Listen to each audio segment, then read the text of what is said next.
Friends, welcome to செய்யார் நிம்மி சமையல். இன்றைக்கி நம்ம வீடியோவில் கேழ்வரகு முருங்கைக்கீரை அடை செய்ய போகிறோம். அதை எப்படி செய்யறதுன்னு இப்போ பார்க்கலாம். இன்றைக்கி அதுக்கு தேவையான பொருட்கள் 1.5 கப்பு மாவு இந்த கப்பில் எடுத்துருக்கேன்.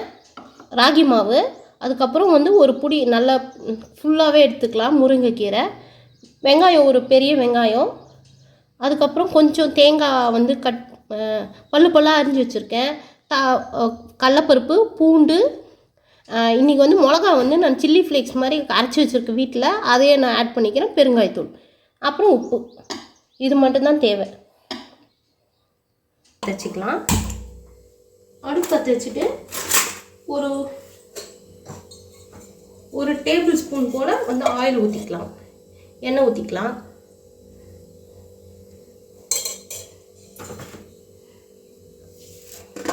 எண்ணெய் கொஞ்சம் லைட்டாக சூடாகட்டும். சூடானதும் ஒரு 1/2 ஸ்பூன் 1/2 ஸ்பூன் கடலப்பருப்பு போட்டிருக்கேன். போட்டுட்டு அதை நல்லா கலர் மாறுற அளவுக்கு வறுத்துக்கலாம். இப்போ கொஞ்சம் நல்லா கலர் மாறட்டும். கலர் மாறினதும் ஒரு 5-6 பல் பூண்டு தட்டி வச்சுருக்கேன், அதை சேர்த்துக்கலாம்.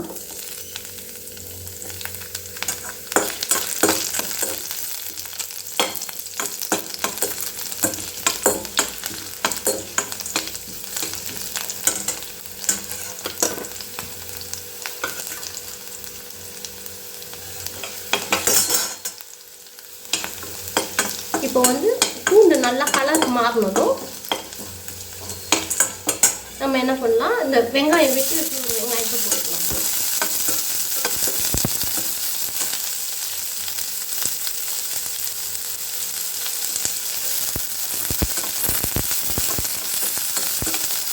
வெங்காயம் ரொம்ப வதங்க வேண்டாம், லைட்டாக வதங்கினா போதும்.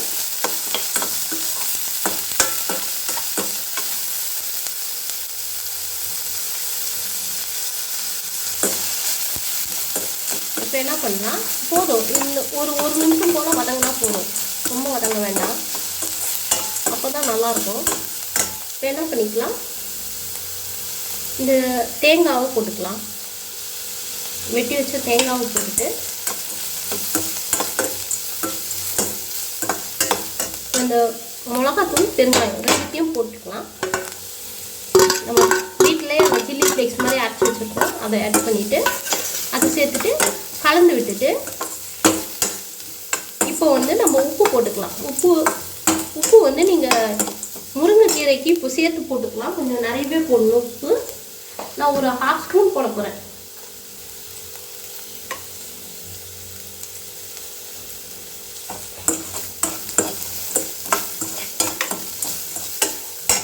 இப்போ முருங்கைக்கீரை சேர்த்துட்டு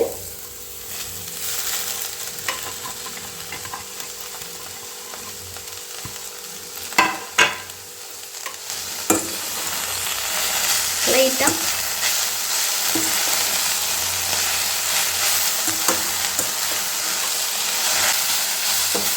நல்லா இப்போ வதங்கிடும்.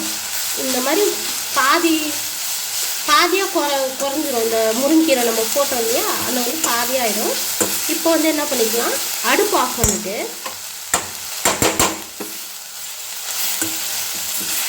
இப்போ இந்த மாவையும் போட்டு நம்ம எடுத்து வச்சுருக்கோம் இல்லையா, அந்த மாவும் போட்டு லைட்டாக அப்படியே கலந்து விட்டுட்டு கொஞ்சம் லைட்டாக சூடு ஆறுனதும் பிசைஞ்சிக்கலாம். இப்போ கலந்து விட்டுட்டு அப்புறம் கொஞ்சம் சூடாறுனதும் பிசைஞ்சிக்கலாம். இப்போ லைட்டாக கொஞ்சம் கொஞ்சமாக தண்ணி சேர்த்து நல்லா சப்பாத்தி மாவு மாதிரி பிசைஞ்சு எடுத்துக்கலாம்.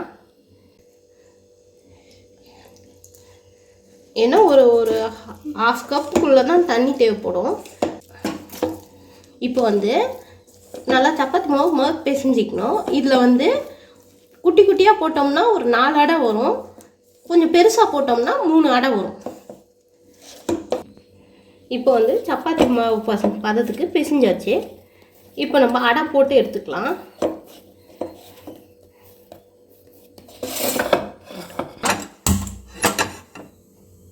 நல்லா சூடாகட்டும்.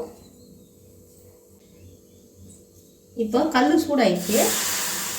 இப்படி கல் சூடானதும் இதில் வந்து ஒரு 1/2 ஸ்பூன் எண்ணெய் ஊற்றிக்கலாம். சுற்றி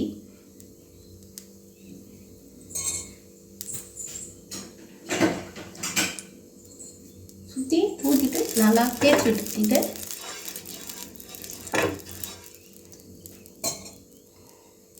இப்போ அடை அப்படியே அதுலேயே நான் தட்டிக்கலாம். இவ்வளோ பெரிய பால் சைஸில் நல்லா பெரிய பாலாக உருட்டி வச்சுக்கலாம். இப்போ இதை எடுத்து இப்போ இப்படியே வச்சு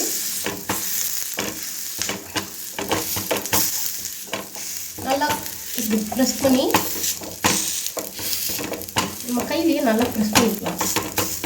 எதுவும் ஷீட்டு அதெல்லாம் தேவை கிடையாது. நம்ம அப்படியே கையிலேயே ப்ரெஸ் பண்ணிக்கலாம்.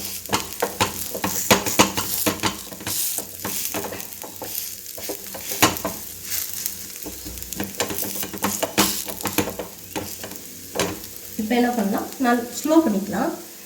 நல்லா வேகட்டும். ஒரு சைடு ஒரு 3 நிமிஷம் நல்லா வேகணும். ஸ்லோலேயே வேகணும். அப்படியே விட்டுடலாம்.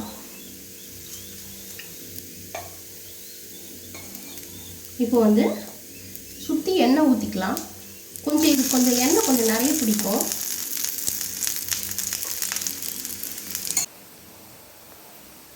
ஒரு 3 நிமிஷம் ஆச்சு. எப்படி இருக்குன்னு பார்க்கலாம். இப்போ திருப்பி போட்டுக்கலாம்.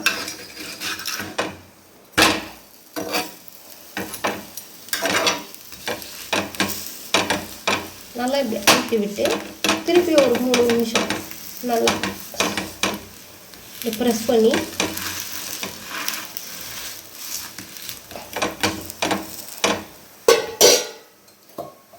திருப்பவும் கொஞ்சம் எண்ணெய் விட்டு சுற்றி எண்ணெய் விட்டுக்கலாம்.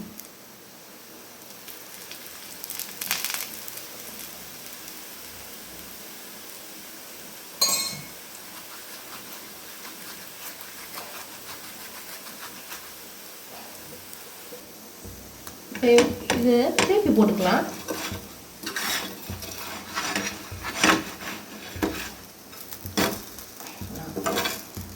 இப்போ பாருங்கள் நல்லா வெந்திருக்கு. இன்னும் கொஞ்சம் நேரம் விடலாம்.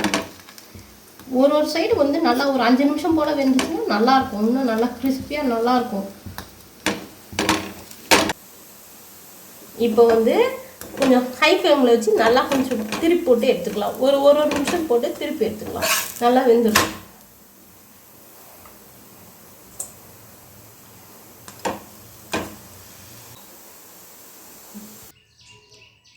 இப்போ வந்து நம்ம அடை சுட்டு எடுத்தாச்சு. இது வந்து முருங்கீரை ராகியில் ஏன் செஞ்சுருக்கேன்னா, இது வந்து டயட்டில் சுகர் பேஷண்ட்ஸ் எல்லாருமே சாப்பிட்லாம். முருங்கீரை ரொம்ப நல்லது. லேடிஸ்க்கு வந்து ஹீமோக்ளோபின் கம்மியாக இருக்கிறவங்க இந்த மாதிரி அடிக்கடி செஞ்சு சாப்பிட்டா ரொம்ப நல்லது. இப்போ வந்து ராகி அடை எப்படி வந்திருக்குன்னு பார்க்கலாம். நல்லா சாஃப்டாக நல்லா வெந்திருக்கு.